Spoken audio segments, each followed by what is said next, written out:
सुमेरुगण परम पूज्य महामंडलेश्वर स्वामी धर्मदेव जी महाराज, के प्रतिनिधि परम पूज्य आचार्य यशी जी, और इतनी देर तक एक संत बड़े धैर्य के साथ, हालांकि मुझे बड़ा कष्ट हो रहा था, मेरा नेचर भी नहीं है, पर वो जब तक आए तब तक मजमा यहाँ जम चुका था, लेकिन वो बड़े धैर्य के साथ श्रोताओं में बैठे रहे। ऐसे मेरे परम पूज्य आत्मीय मित्र स्वामी जी, बंगला साहिब गुरुद्वारा के चेयरमैन, जिनके साथ वर्षों से हम साथ काम करते हैं, मेरे परम आत्मीय भाई परमजीत सिंह चंडोक जी, हम सबके बीच में या तो लोग श्याम की मुरली पर मुक्त होते हैं, या श्याम जागीर जी की मंद मंद मुस्कान पर जो है लोग हो जाते हैं।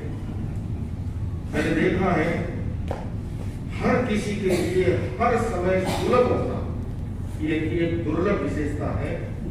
वरिष्ठतम पदों पर रहने के बावजूद सर्वसाधारण के लिए जिस तरह से उपस्थित रहते हैं, ये ऐसे हमारे भाई श्याम जागीर जी उद्योगपति के साथ साथ मैं ये कहूँगा कि जिनके भीतर उन्होंने इशारों में बहुत कुछ कह दिया, करुणा का स्रोत भी प्रभावमान है, ऐसे ग्लोबल लोहिया संस्थान के एमडी सीईओ भाई आयुष लोहिया जी, और मेरी संस्था का जो संविधान लिखा गया अहिंसा विश्व भारती का, उसकी पहली कलम चलाने वाले, सुख के साथी तो सारी दुनिया होती है, लेकिन दुख के दिनों में भी कहूं, अगर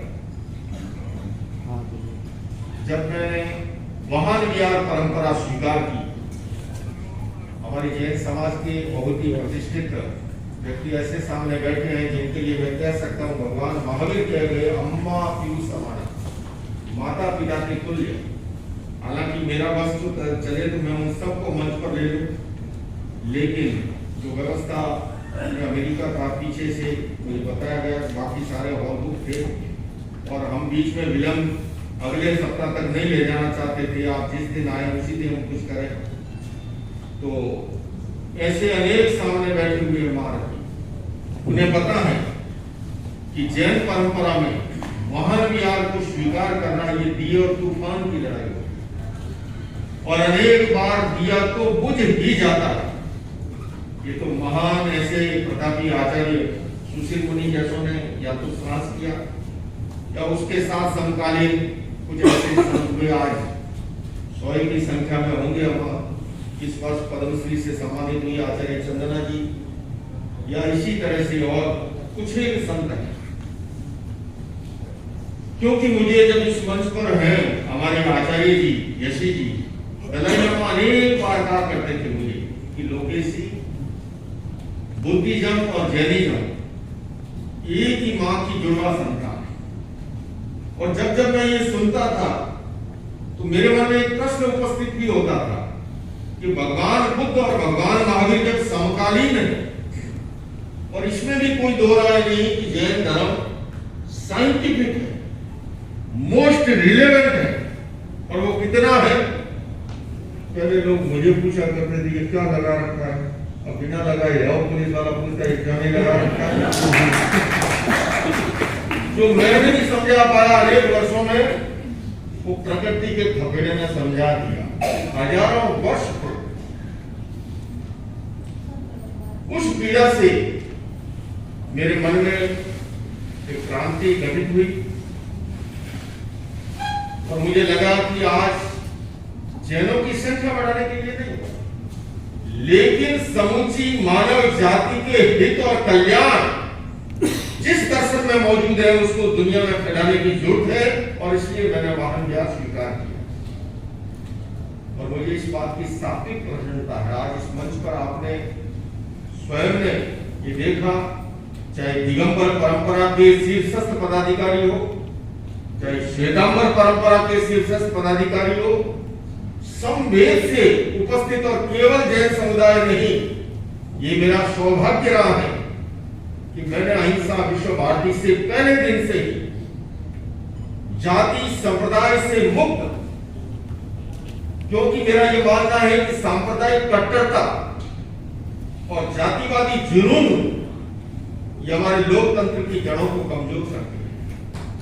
और मेरा यह सौभाग्य रहा है कि मुझे विरासत में भगवान महावीर का अनेकांत दर्शन मिला। अनेकांत का अर्थ ही है अपने अस्तित्व की तरह दूसरों के अस्तित्व को स्वीकार करें, अपने विचारों की तरह दूसरों के विचारों का भी आदर करना सीखें। और यही कारण है इस मंच पर भी ऐसी शख्सियतें हैं, मैं आज से पहले उनसे नहीं मिला था। जैसे हमारी आखिरी छोर पर देखिए, इस छोर पर भी ये जो टोपी है, ये टोपी अपने आप का प्रतीक है और संचालन का दायित्व मैंने इसलिए दिया कि कर्नल के हाथ में जब कमान रहेगी तो सही समय पे कार्यक्रम संपन्न भी हो जाएगा। तो दूसरी छोर पर राजन जी है, मैं कभी मिला नहीं, संभवतः मेरा कोई परिचय नहीं। और इस छोर पर लोहिया जी, आपसे भी मैं कभी नहीं मिला, लेकिन इन लोगों का जो मैं प्यार पा रहा हूं, और ये यही नहीं हुआ वाक्य आपको बताऊं। और इसलिए मैं आज का कार्यक्रम ये आप दिमाग से निकाल दीजिए, ये मेरा अभिनंदन नहीं है, मैं अभिनंदन अगर किसी का है और मैं उसी को समर्पित कर रहा हूं, यह अभिनंदन है महान भारतीय संस्कृति का। यह अभिनंदन है भगवान महावीर के उस अहिंसा और अनेकांत के दर्शन का। मैं उन दोनों को आज का समारोह समर्पित करता हूं। और ये कारण है कि ये प्यार यही नहीं, मैं आज इसी यात्रा का एक वाक्य सुनाता हूं आपको। और उसमें से संयोग से देखिए, अद्भुत संयोग है, जिस बच्चे ने अभी यहाँ विचार रखे थे लॉस एंजलिस से, आपने सभी ने सुना, वो है, उनके साथ में उनकी माता जी भी है, खड़े होकर दर्शन दे रहे, वो भी साथ में है। और ये अचानक आज दिल्ली आए, मुझे जानकारी नहीं थी, मुझे तो मैसेज मिला कि हम लोग दिल्ली आए हैं आज 2 बजे और आप अगर भारत में हैं तो हम मिलना चाहेंगे। मैंने कहा मैं भी भारत का भी पहुंचा हूं, फिर आप यहीं आ जाओ, यहीं मिलन हो जाएगा। ये एलए के उस सभागार में उपस्थित थे लॉस एंजलिस के, जहां पर परम पूज्य श्री श्री रविशंकर जी, भाई विवेक ओबेरॉय, भाई सतपाल सिंह जी, हमारे स्वामीनारायण परंपरा के संत, कार्यक्रम चल रहा था। कर्नल साहब, आपको निवेदन करूं, शायद जादू जी आपसे, कार्यक्रम के बीच में एक व्यक्ति जिसे मैं नहीं जानता, वो मुझे नहीं जानता, मैंने उस कार्यक्रम से पहले, उस घोषणा से पहले उसकी शक्ल भी नहीं देखी, उन्होंने मेरी शक्ल नहीं देखी, और कार्यक्रम के बीच में एक SMS किया विवेक ओबेरॉय जो मंच का संचालन कर रहे थे, और कहा कि विवेक, मेरी ओर से विश्व शांति केंद्र के लिए तो $1 लाख की घोषणा कर। सवाल $1 लाख की घोषणा का नहीं है, सवाल है कि ये जो प्यार है, ये जो सत्कार का भाव है, और ये क्यों है? हमारी महान व भारतीय संस्कृति, जिसने वसुधैव कुटुंबकम की बात कही, जिसने सर्वे भवन्तु सुखिनः सर्वे सन्तु निरामयाः, इस प्रकार का महान उद्घोष दिया। और मैं भाई दीपक जी आपसे भी कहना चाहूंगा, भगवान महावीर ने कभी ये नहीं कहा कि मुक्ति जो है जैनी जाएगा या श्वेतांबर जाएगा या दिगंबर जाएगा।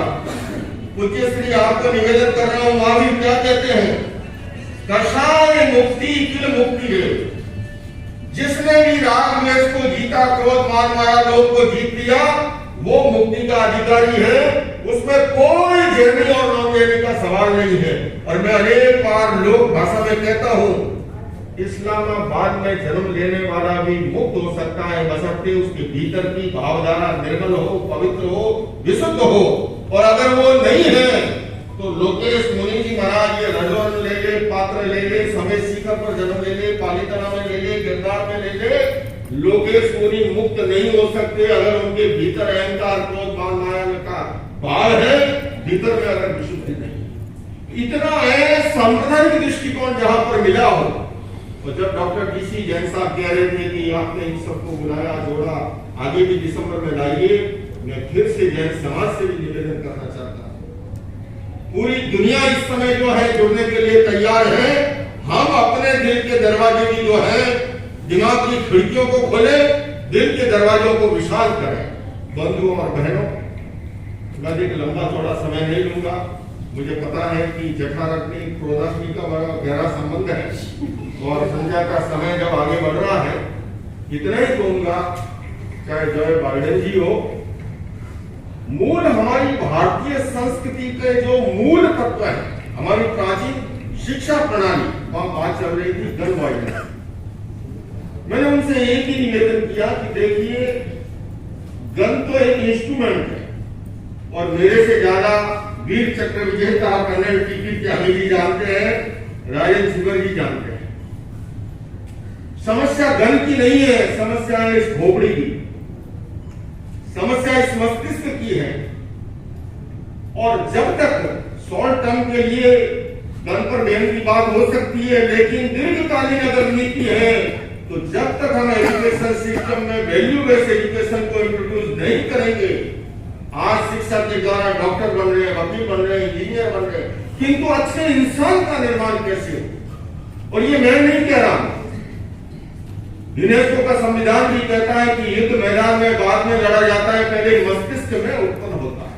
और मैंने उनसे कहा कि मैं एक भारतीय सन्यासी होने के नाते या जैन मॉन्क के नाते ये नहीं कह रहा हूं, ये साइंटिफिक सच है कि हमारे इसी मस्तिष्क में एनिमल ब्रेन भी मौजूद है, तो इसी मस्तिष्क में नियोकॉर्टेक्स परत भी मौजूद है।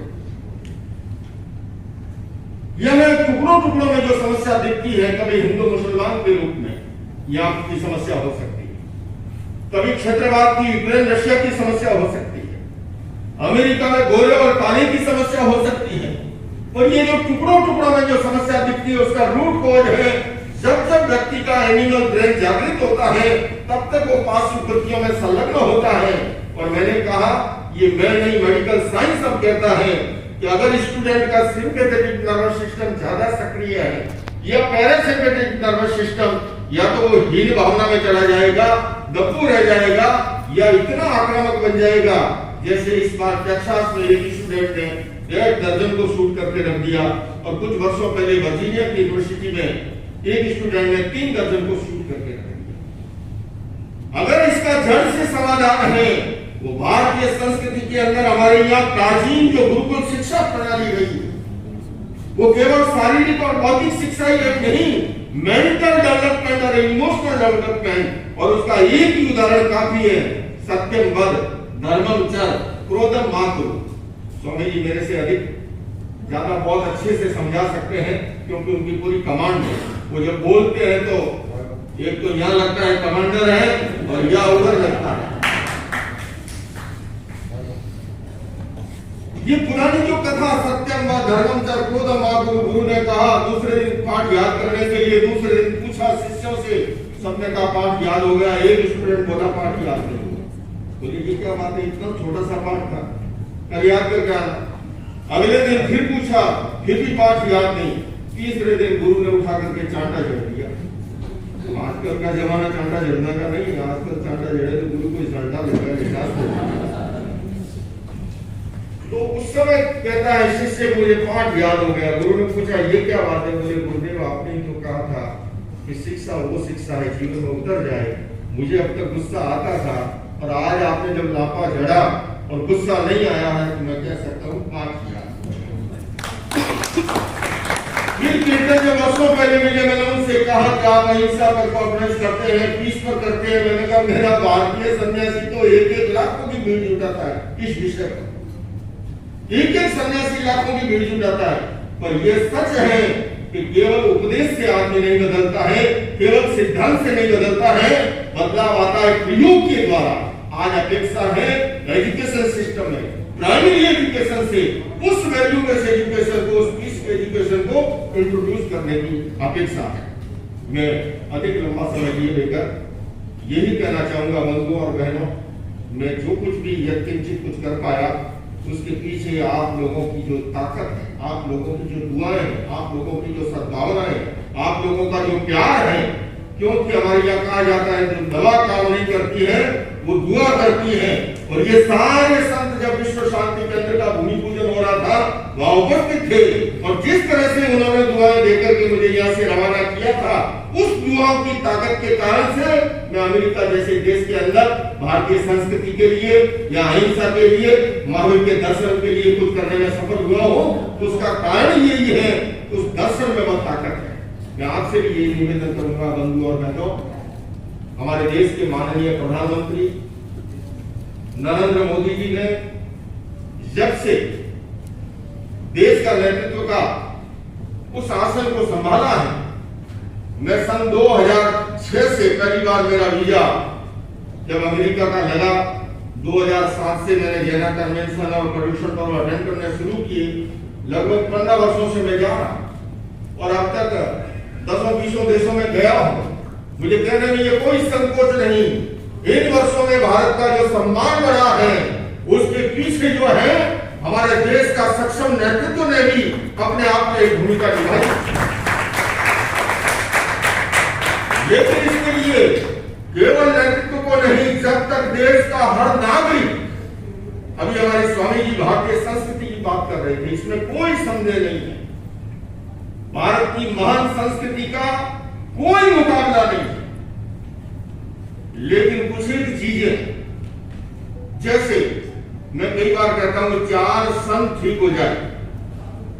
एक पॉपुलेशन, ये आबादी का ऐसा विस्फोट है कि जितनी भी लोग कल्याणकारी योजनाएं बनाते हैं वो मुंह के मुंह में जीरा साबित हो जाती है। दूसरा सन है पॉल्यूशन, तीसरा सन है करप्शन। पॉपुलेशन, पॉल्यूशन, करप्शन, और चौथा थोड़ा सा डिसिप्लिन। वहां कोई भी किसी को ओवरटेक नहीं करता है। रास्ते में भले रेड लाइट नहीं है और सड़क का चौराहा आ गया तो गाड़ी धीरे होगी, इधर देखेगा उधर देखेगा, फिर गाड़ी आगे बढ़ाएगा। और यहाँ तो अगर पुलिस वाला ना दिखे तो रेड लाइट क्यों ना होगा, क्रॉस करके यूं समझते हैं जैसे कारगिल में झंडा हम ही फहरा के। तो ये कुछ एक चीजें अगर हमारे यहाँ ठीक हो जाए, मैं फिर कह रहा हूं भारतीय संस्कृति का कोई मुकाबला नहीं है। मैं किसी देश की आलोचना नहीं कर रहा, लेकिन यह अवश्य कहूंगा कि वहां के जो हालात है, मैं डैलास में मेरा लेक्चर था कुछ वर्षों पहले, तो 7 दिन तक प्रवचन व्याख्यानमाला चल रही थी। मैं एक उदाहरण इसलिए दे रहा हूं कि क्या हालात है और हमारी संस्कृति क्यों महान है। तो सामने जो आता है नजर उसी पे जाती है। मैं देख रहा था कि एक दंपति आते हैं, उन चेहरे पे जो ही मेरी नजर जाती तो मेरे मन में कई प्रश्न उभरते। और संयोग से एक दिन ऐसा क्रम आया कि मुझे उन्हीं के घर प्रवास के लिए जाना था। अगले दिन वहां से भिक्षा ग्रहण करनी थी, क्योंकि वहां संतों का सानिध्य इतना मिलता नहीं है। हर कोई चाहता है कि हमारे घर में संत आए।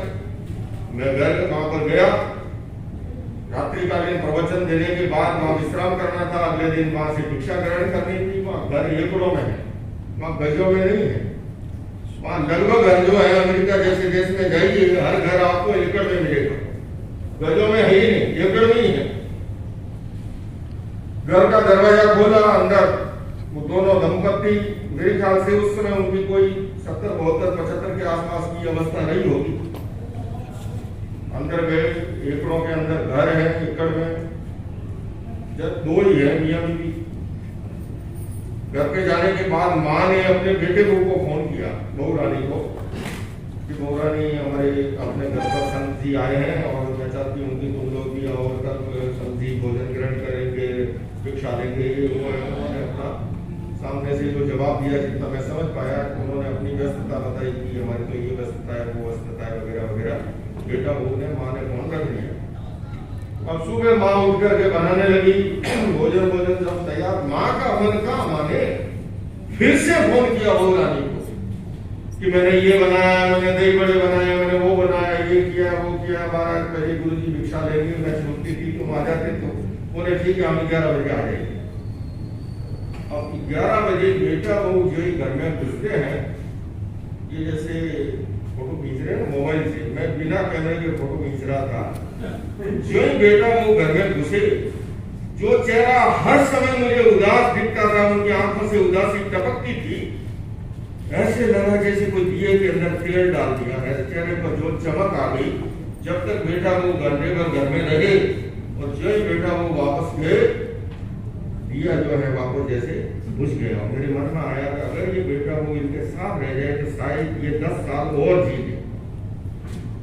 वहां की संस्कृति क्या है, 16-17 वर्ष का बच्चा होते ही पंछी उड़ जाते हैं, भले उसी शहर में रहते हैं, डाउनटाउन में जाकर के अलग फ्लैट लिया हुआ है, माँ बाप अलग है, और वो 16-17 वर्ष के होते ही बच्चे, हमारे यहाँ तो 17 वर्ष की लड़की अगर अलग से गांव में फ्लैट लेके रहने लगे, अंगुलियों को लड़की रहती है, और वहां अगर घर में रहे, अच्छा हजू सुधी तुम्हारे गिरमट से, उसको जो लगता है जैसे कोई बहुत बड़ा इसमें जो है कल्चर। बंधुओं और बहनों, वैज्ञानिक खोजें जो आ रही है, हमारे यहाँ का जो कल्चर है, आईसीयू में जो भर्ती है वो उतना तीव्रता से जल्दी ठीक नहीं होता है जितना कि कॉमन वार्ड में जो भर्ती है वो जल्दी स्वस्थ होता है। ये कहते हैं रामगोपाल दीक्षित जी सबकी चिकित्सा करते हैं। तो बंधुओं और बहनों, मैं फिर कह रहा हूं, हमारी महान भारतीय संस्कृति, उसके लिए और इसलिए मैं आपको आह्वान कर रहा हूं कि आओ मिलकर बैठे, आपस में बात करें। आओ मिलकर बैठे, आपस में बात करें, 4 कदम ही सही चलने का साथ करें।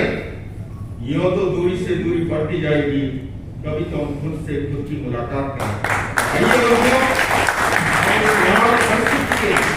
भगवान महावीर के उस अहिंसा और अनेकांत के दर्शन के लिए, और उसकी आज पूरी दुनिया को जरूरत है, और कितनी जरूरत है। मेरा ये सौभाग्य रहा है कि मुझे पहली बार जब अंतर्राष्ट्रीय योग दिवस था, बहन सुषमा स्वराज जी ने मुझे संयुक्त राष्ट्र संघ के मंच पर खड़ा किया बोलने के लिए। यूएन सेक्रेटरी जनरल बां की मून जी थे, श्री रविशंकर जी थे, बहन सुषमा जी स्वयं थी ही, और अनेक दुनिया भर की हस्तियां। प्रधानमंत्री जी ने प्रस्ताव रखा था यूएन में अंतर्राष्ट्रीय योग दिवस घोषित करने के लिए। 21 जून निर्धारित हुई। देखते देखते सैकड़ों देशों ने उसका समर्थन किया। मैंने उस समय उस मंच पर खड़े होकर के कहा था कि मैं जिस जैन परंपरा से आता हूं, ये योग कितनी प्राचीन हमारी विरासत है, एक ही उदाहरण काफी है। भगवान ऋषभ से लेकर महावीर तक जितनी प्रतिमाएं मिलती हैं, सारी की सारी ध्यान और योग की मुद्रा में मिलती है। और उसकी उस दर्शन की कितनी जरूरत है। और चूंकि सन 2015 से लेकर 2019 तक लगातार 5 वर्षों तक यूनाइटेड नेशंस में अंतर्राष्ट्रीय योग दिवस पर जाने के कारण से जितने एनजीओ वहां काम करते हैं, तो हर साल मिलते हैं, तो परिचय भी हो जाता है ना, आपस में प्यार भी हो जाता है। तो इस बार चूंकि अंतर्राष्ट्रीय योग दिवस नहीं था 2020 में, तो जूम पर कार्यक्रम था, और जूम पर सारे जुड़े। तो कार्यक्रम जूम मीटिंग शुरू होने से पहले सामने सारे गोरे ही गोरे थे, और मुझे कहने लगे कि आचार्य जी देखो, हम सब जैनिज्म में कन्वर्ट हो गए, मास्क लगा के बैठे हुए। तो मैंने उनसे कहा कि देखिए, मैं तो गुरु के हाथों दीक्षित हुआ हूँ। वो भी उन्होंने भी मजाक विनोद किया एक प्रेम के नाते। मैंने कहा मैं उस गुरु के हाथों दीक्षित हुआ हूँ जो कहा करता था कि बेटा कोई जैन हो कि न हो, गुड मैन होना चाहिए। तो आइए हम संप्रदाय की सीमा रेखाओं से परे इंसान कैसे बेहतर इंसान बने, हमारी दुनिया और कैसे खूबसूरत बने। ये विश्व शांति केंद्र का जो निर्माण हो रहा है, ये गुड़गांव में गगनचुंबी इमारतों के बीच में एक मकान खड़ा करने का उद्देश्य नहीं है। ये वो केंद्र होगा जो पूरी दुनिया के अंदर शांति का, मैंने कहा जो 1020 अम्बेसडर की बात है, भाई कहीं पर भी दंगा फसाद हो, पुलिस अपना काम करे, प्रशासन अपना काम करे, है ना, सरकारें अपना काम करे, लेकिन ये शांति सैनिक जो है वो अपनी भूमिका निभाए, और जल्दी से जल्दी वह उस प्रकार की आग जैसे शांत हो। पिछले दिनों उदयपुर की घटना हुई, दूर बैठा था, तो दूर बैठे तो ट्विटर ही एक हथियार है। मैंने उस पर एक ट्वीट करते हुए लिखा कि जिन्होंने भी अपराध किया है उसके लिए कठोरतम सजा इसलिए जरूरी है कि सबक मिले, किंतु साथ साथ मैंने धर्मगुरुओं से, सामाजिक संगठनों से भी निवेदन किया कि समाज में जो हिंसा, घृणा, नफरत की खाई तो बढ़ती जा रही है, इसको पाटने के लिए और इसको बढ़ाने वालों को नाकामयाब करने के लिए आज हम सबको मिलकर के काम करने की जरूरत है। क्योंकि आजकल सुबह जय व्हाट्सएप खोलते हैं, इतना कचरा। हमारे माननीय प्रधानमंत्री जी स्वच्छता के लिए निरंतर मार्गदर्शन करते हैं और मैं कहता हूं कि गली का कचरा तो फिर भी साफ हो जाएगा, किंतु ये दिमागों में भेजा हुआ नफरत का कचरा जो है वो हमारी आने वाली पीढ़ियों तक को नुकसान पहुंचाएगा। तो आइए बंधुओं, मर्यादा पुरुषोत्तम श्री राम का वो महान संदेश, योगीराज कृष्ण का वो संदेश, यत्र योगेश्वर कृष्ण यत्र पार्थो धनुर्धर तत्र श्री विद्यो होती दुर्वा नीति मदद करना है। ये हमारी भारतीय संस्कृति क्या है? वो संतुलन की संस्कृति है। हमारे उपनिषदों ने क्या किया? स्वामी जी ज्यादा जानते हैं। उपनिषद ने पुरुषार्थ चतुष्टय की बात कही, अर्थ काम धर्म और मोक्ष। धर्म का अर्थ और काम से कोई विरोध नहीं है, किंतु धर्म का यह अवश्य कहना है कि विकास अध्यात्म की नींव आधारित होता है तो जीवन में वरदान बनता है, नहीं तो अभिशाप भी बनता है। और यही गीता जी के अंदर कहा गया। लोकमान्य तिलक ने जब टीका लिखी इसकी, उन्होंने लीक से हटने के अर्थ किया। उन्होंने योगीराज कृष्ण को अध्यात्म का प्रतीक माना और अर्जुन को भौतिकता का प्रतीक मानते हुए कहा कि जहां पर अध्यात्म और भौतिकता के बीच में संतुलन है, समन्वय है, वहीं पर विजय है, वहीं पर भूति है, वहीं पर श्री है और वहीं पर लक्ष्मी है। आइए बंधुओं, हम उस संतुलन की संस्कृति को आगे बढ़ाने के लिए, उस महान संस्कृति को दुनिया भर में ले जाने के लिए हमारे महापुरुषों ने बहुत कुछ किया। हालांकि मैं ये भी कहना चाहूंगा, इस मंच से मेरी प्रशंसा में बहुत कुछ अतिशयोक्तिपूर्ण कहा गया है। वो प्रेम के कारण से, वो स्नेह के कारण से, वो वात्सल्य के कारण से। स्वामी जी कह रहे थे हमारे संतों के सिरमौर, मैं तो आज भी कखगरा एबीसीडी अध्यात्म की सीख रहा हूँ, आप लोगों से ही प्रेरणा पा रहा हूँ और जो कुछ भी आपके पास बैठता हूँ मेरी बैटरी चार्ज हो जाती है और मैं माइक पर आकर के उस चार्ज बैटरी से आगे विचार फैला देता हूँ। तो परम पूज्य स्वामी जी, आप हमारे प्रेरणा स्रोत हो सभी, और आपसे प्रेरणा पाकर के आप सब, हम सब मिलकर के उस महान संस्कृति को आगे बढ़ाएं, उस महान अहिंसा अनेकांत के दर्शन को आगे बढ़ाएं। इस कार्यक्रम के बीच में मैंने बार बार हस्तक्षेप किया, मुझे नहीं करना चाहिए, क्योंकि कमान जब कर्नल के पास हो और वो भी कर्नल कौन तो वीर चक्र विजेता है, लेकिन समय की सीमा मंच से संबोधन जरूरी था। कुछ लोगों की और भी भावनाएं आनी है, जैसे हमारे सुनीता मलिक जी हैं, हमारे डीके जैन साहब के प्रिय जी और अनेक लोग हैं। मैं अभी भी 10-15 मिनट यहीं रहूंगा, मैं नहीं जाऊंगा। आप अपनी जो भावनाएं संप्रेषित करना चाहते हैं आके देंगे, लेकिन मैं अब आपके बीच में से अपनी वाणी को विराम दूं।